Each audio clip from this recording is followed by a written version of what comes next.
Hi, this is Rashid Malik, and today my topic is Nehru Report 14 points and round table conferences. तो आज हम Pakistan study के 3 topics जो हैं वो कवर करेंगे। तो चलिए अपना क्लास जो है वो स्टार्ट करते हैं। अच्छा, तो सबसे पहले हम जो है नेहरू रिपोर्ट को पढ़ेंगे, लेकिन नेहरू रिपोर्ट को पढ़ने से पहले ज़रा सा बैकग्राउंड हमें क्लियर करना पड़ेगा। लास्ट क्लास जो मेरा हुआ था उसके अंदर जो है हमने साइमन कमीशन तक जो है वो हमने थ्योरी पढ़ी थी पाकिस्तान स्टडी की। तो ज़रा सा उससे भी पीछे चले जाते हैं क्योंकि नेहरू रिपोर्ट की कनेक्शंस हैं पिछले टॉपिक से, तो यहाँ पे उनका मेंशन करना लाजमी है। तो 1919 में एक जो है एक्ट आता है जिसका नाम है चेम्सफोर्ड रिफॉर्म्स एक्ट के नाम से, ठीक है। 1919 में जो है वो एक्ट आता है। उस एक्ट के अंदर कौन सी मेन पॉइंट्स हैं जिसके में से एमसीक्यूज आ सकते हैं, ये मैंने उस क्लास के अंदर एक्सप्लेन किया था अच्छे से। यहाँ पे सिर्फ ये डिस्कस करना है कि 1919 में जो एक एक्ट आया था इंडिया में लगा था, तो उस वक्त जो है ये डिसाइड किया था कि 10 साल बाद जो है इस एक्ट को दोबारा रिव्यू किया जाएगा। इस एक्ट के अंदर कोई कमी कोताही होगी या कोई एडिशन या सब्ट्रैक्शन इसमें से कुछ करना होगा तो वो 10 साल बाद किया जाएगा। तो 1927 में जो है एक कमीशन बनाया गया जिसका नाम था साइमन कमीशन, और साइमन कमीशन ने इंडिया विज़िट किया 1928 में। तो साइमन कमीशन जब इंडिया विज़िट कर रहा था तो इंडियंस ने जो है बायकॉट किया। इस वजह से बायकॉट किया कि हम इंडियंस के ऊपर जो है वो एक्ट या कानून बनाना हमारी ज़िम्मेदारी है, हम बनाएं। हमारे ऊपर जो है ब्रिटेन्स जो है या ब्रिटेन के लोग जो है वो हमारे ऊपर कानून क्यों बना रहे हैं। तो इन्होंने बायकॉट करना शुरू किया और इंडियंस ने जो है ना एहतजाज करना शुरू किया। तो लॉर्ड बिर्किनहेड ने जो है फिर इस वजह से चैलेंज दिया था कि अगर आप लोगों के पास इतनी जो है समझ या अकल है, आप लोग अपना कानून बना सकते हैं तो आप बना के दिखाइए। तो ये असल में लॉर्ड बिर्किनहेड ने एक चैलेंज दिया था कि अगर आप लोग कानून अपना बना सकते हैं तो बना के दिखाइए। तो इस तरह जो है नेहरू रिपोर्ट उसी बारे में थी। तो इससे पहले हम वायसराय नंबर 17 देख लेते हैं कि लॉर्ड इरविन जो है उनका दौर जो है 1926 से लेकर 1931 तक है। तो ये जो इवेंट्स होते जा रहे हैं, इन इवेंट्स के दौरान जो वायसरॉयज़ हैं उनके दरमियान जो ये इवेंट्स हो रहे हैं हम वो डिस्कस कर रहे हैं। तो वायसराय नंबर 17 तक हम पहुँचे, तो उसके बाद है इसके दौर में नेहरू रिपोर्ट होती है। तो नेहरू रिपोर्ट में क्या है कि ये कमेटी जो है लॉर्ड बिर्किन हेड ने जो है वो क्रिएट की थी कि ये सेक्रेटरी ऑफ द स्टेट थे। इसने एक जो है चैलेंज दिया था कि अगर आप लोगों में इतनी है क्या कहते हैं कॉम्पिटेंसी या अकल या शऊर कि आप लोग अपना कॉन्स्टिट्यूशन बना सकते हैं तो बना के दिखाइए। तो अब यहाँ पे मेन पॉइंट्स हैं कि हम अपनी एमसीक्यूज़ के हवाले से यहाँ से की पॉइंट्स निकालें जो हमारे एमसीक्यूज़ में आते हैं। तो यहाँ पे मेन पॉइंट ये है कि एक तो सेक्रेटरी ऑफ द स्टेट थे लॉर्ड बिर्किनहेड, जिन्होंने ये चैलेंज दिया था या जो है टारगेट दिया था कि आप बना के दिखाएं, ठीक है। दूसरा क्या है कि इसमें 9 मेंबर्स हैं, ठीक है। नेहरू रिपोर्ट में 9 मेंबर्स, और सबसे काम के जो पॉइंट्स हैं वो ये हैं कि इसके अंदर जो 2 मुस्लिम्स मेंबर्स हैं, there were 2 Muslim members in committee named Syed Ali Imam and Shoaib Qureshi. तो ये 2 मुस्लिम्स मेंबर हैं। मोस्ट इम्पॉर्टेंट पॉइंट है ये, जो कि एमसीक्यू में बहुत ज़्यादा आता है। एंड इससे पहले एक पॉइंट मैंने स्किप किया है, उसको भी देख लेते हैं। इसमें यह था कि it also proposed for joint electorates and reservation of seats for minorities in legislators. तो 1909 में एक जो है मिंटो मोले रिफॉर्म्स हुआ था जिसमें मुस्लिम्स को जो है ना वो अलग इलेक्टोरेट सिस्टम दिया गया। अब एक होता है जॉइंट सिस्टम इलेक्टोरेट और एक होता है जो है सेपरेट इलेक्टोरेट सिस्टम। अब ये सेपरेट और जॉइंट का थोड़ा सा मैं यहाँ पे एक्सप्लेन कर दूँ फिर आगे चलते हैं। तो जॉइंट इलेक्टोरेट सिस्टम ये है कि वहाँ पे जो है हिंदूज जो हैं वो मेजॉरिटी में थे और मुस्लिम्स जो है वो मिनॉरिटी में थे। अगर मुस्लिम कोई खड़ा भी होगा वहाँ पे तो वो ऑटोमेटिकली हार जाएगा, क्योंकि मुस्लिम्स बिल्कुल आटे में नमक के बराबर थे और वो बहुत ज़्यादा थे हिंदूज जो हैं क्वांटिटी में। तो इस वजह से एक मुसलमानों की अपनी एक डिमांड थी कि हमें अलग सेपरेट इलेक्टोरल सिस्टम दिया जाए, यानी कि हम मुस्लिम्स का अलग इलेक्शन हो, हमारे मुस्लिम्स के मुकाबला मुस्लिम से हो। यानी कि सेपरेट इलेक्टोरल सिस्टम में ये होगा कि मुसलमान का मुसलमान से मुकाबला होगा और हमारा जो भी नुमाइंदा होगा वो मुसलमान ही इलेक्ट होकर आएगा, ना कि हिंदू। आप अगर इस मिसाल को दूसरे तरीके से, एक मिसाल मैं इसको दे के समझाऊँ कि अगर आप गवर्नमेंट जॉब के लिए अप्लाई करते हैं स्पेशली सिंध से, तो अगर ओपन मेरिट कर दें तो सारे स्टूडेंट्स जो हैं वो कराची और हैदराबाद या थोड़े बहुत सखर के आ जाएंगे, इंटीरियर सिंध के जॉब्स में नहीं आ सकेंगे। अगर इसको रूरल और जो है अर्बन में हम डिवाइड कर दें तो देखें, मुकाबला हमारा रूरल का रूरल वालों से होगा और अर्बन का अर्बन वालों से होगा। तो इस वजह से बिल्कुल इसी तरह ही जो है ये सेपरेट इलेक्टोरल सिस्टम जो है वो 1909 में जो है वो बना। उसमें मुस्लिम्स को अलग जो है सेपरेट इलेक्टोरल सिस्टम दिया गया, ये था फ़ायदा। तो इस कमेटी के अंदर क्या किया गया कि उसको ख़त्म करके उसको जॉइंट इलेक्टोरल सिस्टम कर दिया। मतलब इस नेहरू रिपोर्ट में उन्होंने जो पेश की पॉइंट्स वो ये की, और उसके अलावा मुस्लिम्स के लिए जो है ना, या मिनॉरिटीज़, सबसे बड़ी मिनॉरिटी उस वक्त मुस्लिम्स थी इंडिया में, तो उनके लिए रिज़र्व्ड सीट्स रख दी जाएं। ठीक है, बिल्कुल इसी तरह रखा गया। और उसके बाद जो है मेन पॉइंट नेक्स्ट आते हैं कि द कमेटी, इस कमेटी को हेड कर रहे थे मोतीलाल नेहरू। एंड उसके बाद नेहरू रिपोर्ट जो है वो प्रेजेंट की गई थी 1928 में। तो देखें 1927 में जो है साइमन कमीशन बना, 1928 में उन्होंने विज़िट किया और 1928 में ही इन्होंने अपनी रिपोर्ट ही पेश कर दी। अभी तक साइमन कमीशन ने अपनी रिपोर्ट पेश नहीं की कि लॉर्ड चैम्सफोर्ड रिफॉर्म्स एक्ट के अंदर क्या चेंजिंग करनी चाहिए। उन्होंने अभी तक अपनी जो है रिपोर्ट पेश नहीं की। ये नेहरू रिपोर्ट उससे पहले ही पेश हो गई। एंड उसके बाद आते हैं that the report proposed to abolish separate electorates, to discard reservation of seats for Muslims majorities in Punjab, Bengal, and to reject the principle of weightage for Muslim minorities. This was a reversal of Lucknow pact. तो ये Lucknow pact का reversal था, उसका opposite था। उसके अलावा Muslims को जो है वो मिनॉरिटी सीट्स पर जो है इलेक्ट करने की बात हो रही थी, और इसमें जो है Hindi would be official language, तो हिंदी जो है ऑफिशियल लैंग्वेज रखी जाए। तो ये कुछ नेहरू रिपोर्ट्स की जो है वो पॉइंट्स थी, जिसमें जो है आगे चलते हैं, इसकी कुछ और भी पॉइंट्स हैं। तो Quaid-e-Azam gave suggestion for proposing 1/3 representation for the Muslims in the central legislature. तो सेंट्रल लेजिस्लेटिव के अंदर जो है ना मुस्लिम्स को 1/3 सीट्स का डिमांड की कायद-ए-आज़म ने। एंड उसके बाद आते हैं, in this report Muslims representation should be 1/4। तो इस रिपोर्ट के अंदर जो है मुस्लिम्स की रिप्रेजेंटेशन जो थी वो 1/4 थी, जबकि कायद-ए-आज़म ने डिमांड की थी 1/3। तो there were 2 Muslim members of Nehru report, Syed Ali Imam could attend only one meeting due to his illness. Shoaib Qureshi did not endorse views of committee on issue of Muslim representation in legislator.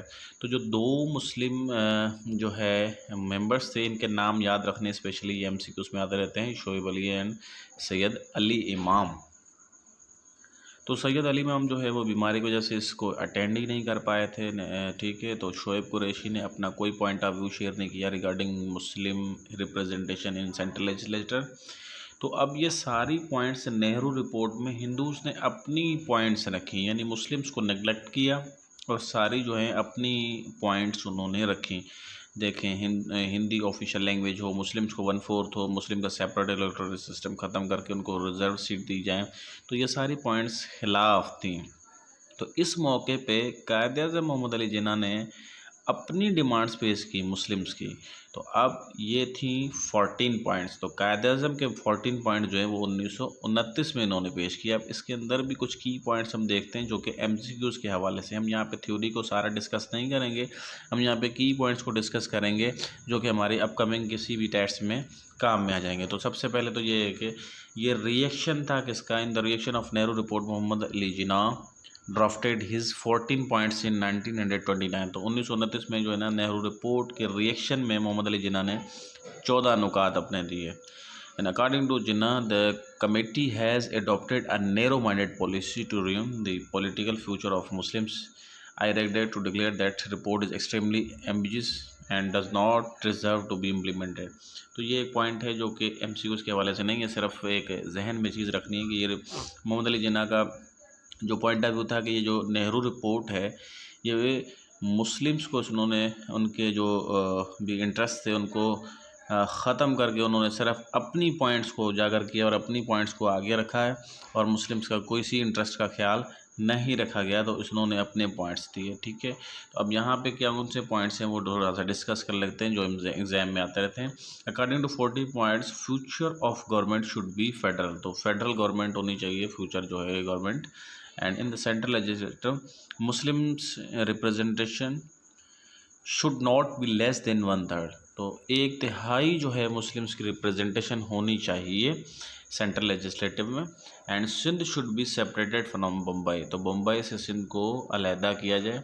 And reforms should be introduced in NWFP and Balochistan, तो बलोचिस्तान और NWFP में जो है वो reforms होने चाहिए। ये कायदे आज़म के 14 पॉइंट्स में कुछ अहम पॉइंट्स हैं जो कि काबिल ज़िक्र हैं एग्ज़ाम के हवाले से।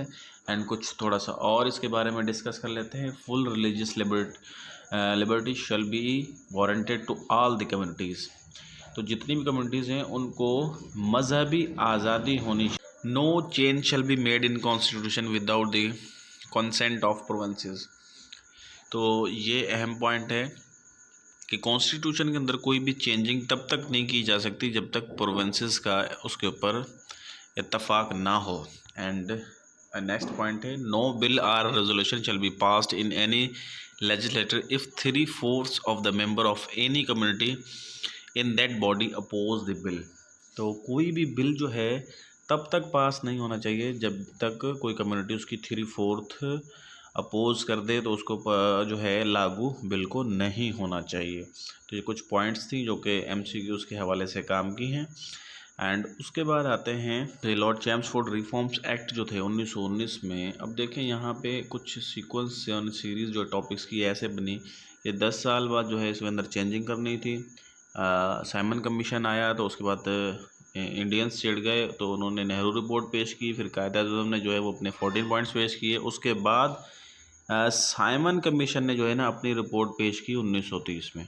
तो अब देखें हिंदूज़ ने 1928 में पेश कर दी, कायद-ए-आज़म ने 1929 में, साइमन कमीशन ने 1930 में। तो अब ये 3 सजेशंस आ गई कि हिंदूज़ ने अपना अलग दे दिया सिस्टम और उसके अलावा कायद-ए-आज़म ने अपना अलग सिस्टम जो है पॉइंट्स रखे। उसके अलावा फिर साइमन कमीशन ने 1930 में अपनी रिपोर्ट पेश की। अब ये हो गया बड़ा डेडलॉक कि कौन सा कानून अब इंडिया में लागू हो।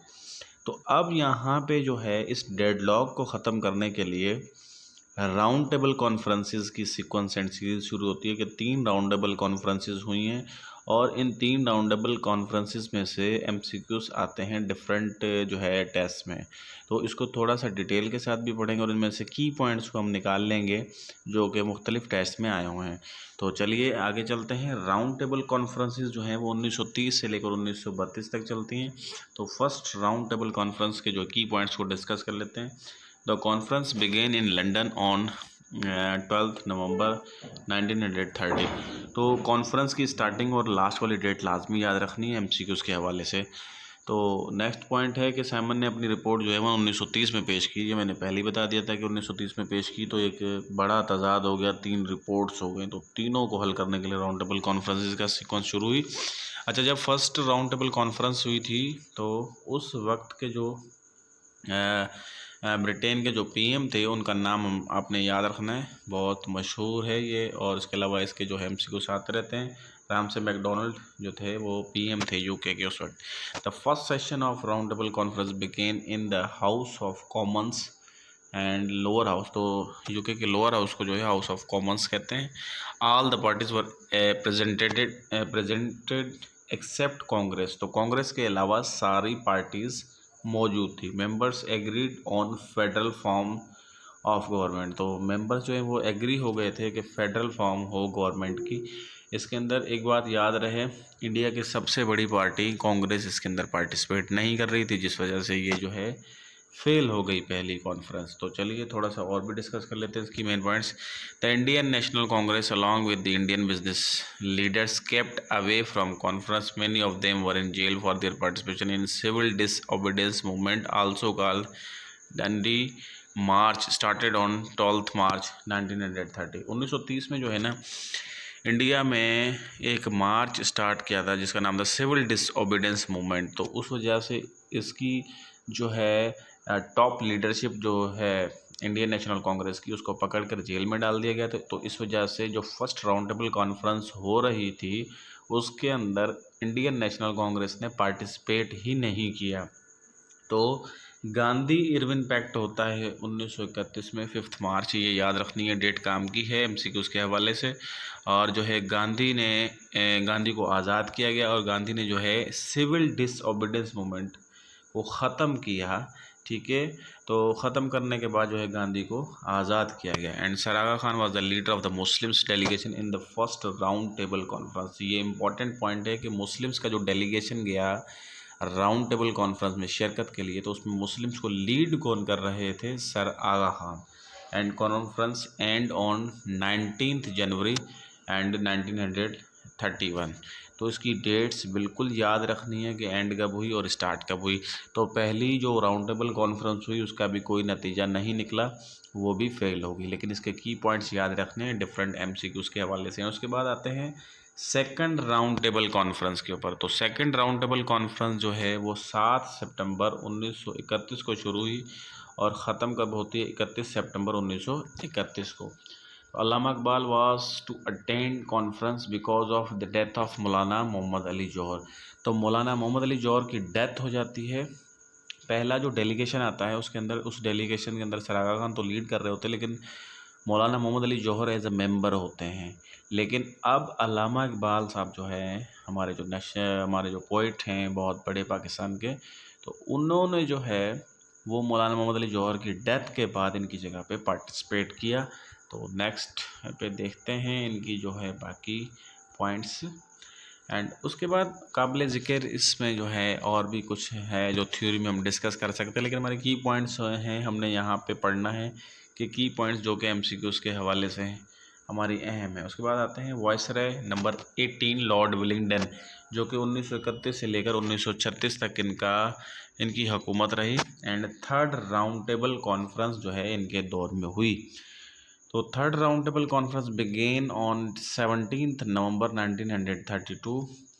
एंड उसके बाद इस कॉन्फ्रेंस के अंदर जो है communal award was awarded in 1932 after the failure of second round table conference. तो सेकंड राउंड टेबल कॉन्फ्रेंस के बाद जो है एक कम्युनल अवार्ड जो है वो शुरू हुआ। कम्युनल अवार्ड क्या है उसको डिस्कस करते हैं नेक्स्ट पॉइंट में। The communal award also known as MacDonald award was announced after second roundtable conference and extended separate electorate to depressed classes and other minorities. The separate electorate was introduced in Government of India Act 1999 for Muslims and extended to 6 Indian and Christians। तो देखिए 1909 में एक Vento mall reforms हुआ था, तो उसके अंदर Muslims को सेपरेट इलेक्टोरेट सिस्टम दिया गया। तो वो था सिर्फ मुस्लिम्स के लिए। तो एक कम्युनल अवार्ड बना थर्ड राउंड टेबल कॉन्फ्रेंस में, जिसके अंदर यह तय पाया गया कि जितनी भी मिनॉरिटीज़ हैं इंडिया के अंदर उनको जो है अलग सेपरेट इलेक्टोरेट सिस्टम दिया जाए। वो था पहले मुस्लिम्स के लिए, अब ये हो गया मुस्लिम्स इंक्लूडिंग सिख, क्रिश्चियंस और जितनी भी जो है मिनॉरिटीज़ थी उन सब के लिए अलग से सेपरेट इलेक्टोरल सिस्टम दिया गया। अब इसका नाम है कम्युनल अवार्ड। अब ये कम्युनल अवार्ड जस्ट इतनी डिटेल में एमसीक्यूज़ में नहीं आता, आपसे ये पूछा जाता है कि कम्युनल अवार्ड जो है वो कब, तो 1932 उसका ईयर याद रखना है। एंड उसके बाद आते हैं कि थर्ड राउंड टेबल कॉन्फ्रेंस जो है वो एंड कब होती है? 24 दिसंबर 1932 में। तो first and the second round table conferences held during the rain of Lord Irwin. ये इंपॉर्टेंट पॉइंट्स हैं कि जो 3 राउंड टेबल कॉन्फ्रेंसेस हैं उनमें से पहली 2 जो हैं लॉर्ड इरविन के दौर में। And third round table conference held during the rain of viceroy Lord Willingdon. तो लॉर्ड विलिंगडन के दौर में जो है थर्ड जो है वो कॉन्फ्रेंस हुई। And Quaid-e-Azam attended first 2 round table conferences. तो कायद-ए-आज़म ने जो है पहली 2 राउंड टेबल कॉन्फ्रेंसेस अटेंड की। अब देखें अल्लामा इकबाल ने जो है वो आखिरी 2 यानी कि सेकंड एंड थर्ड अटेंड की और कायद-ए-आज़म ने फर्स्ट एंड सेकंड अटेंड की। तो अल्लामा इकबाल ने जो है वो मौलाना मोहम्मद अली जौहर के इंतकाल के बाद सेकंड एंड थर्ड जो है वो फिर अटेंड की। तो नेक्स्ट देखते हैं। तो तो थर्ड राउंड टेबल कॉन्फ्रेंस के बाद एक इत्तफ़ाक होता है कि इसमें मुख्तलिफ में जो है कम्युनिटीज़ यानी कि हिंदूज़, मुस्लिम्स, क्रिश्चियंस, सिख्स और सब को जो है एक इत्तफ़ाक़ राय होता है, और इत्तफ़ाक़ राय के बाद जो है इसको बिल पेश किया जाता है 1933 में, और 1933 के बाद इसको पास किया जाता है पार्लियामेंट से, यानी कि ब्रिटेन की पार्लियामेंट से। उसके बाद इसका नाम रख दिया जाता है गवर्नमेंट ऑफ इंडिया एक्ट 1935, यानी 1935 में एक एक्ट आता है जो कि बहुत बड़ी जिद्दोजहद के बाद, यानी इंडियंस अपनी पॉइंट्स पेश करते हैं, उसके बाद मुस्लिम अलग पेश करते हैं, साइमन कमीशन अपना अलग पेश करता है, तो फिर उसके बाद राउंड टेबल कॉन्फ्रेंसेस होती हैं। उसके बाद फिर 1935 में एक एक्ट बन जाता है जिसका नाम है गवर्नमेंट ऑफ इंडिया एक्ट 1935। तो ये था मेरा आज का टॉपिक, जिसमें से मैंने आप लोगों को थोड़ी थोड़ी थ्योरी और थोड़ी जो है बैकग्राउंड के साथ बताएं, और साथ ही साथ मैंने आप लोगों के साथ की पॉइंट्स शेयर की जो कि डिफरेंट एमसीक्यूज में इन जो है टॉपिक से आते हैं। तो मेरा आज का क्लास ख़त्म हुआ। इंशाल्लाह नए क्लास में एक नए टॉपिक के साथ फिर हाज़िर होंगे। तब तक के लिए अल्लाह हाफिज़।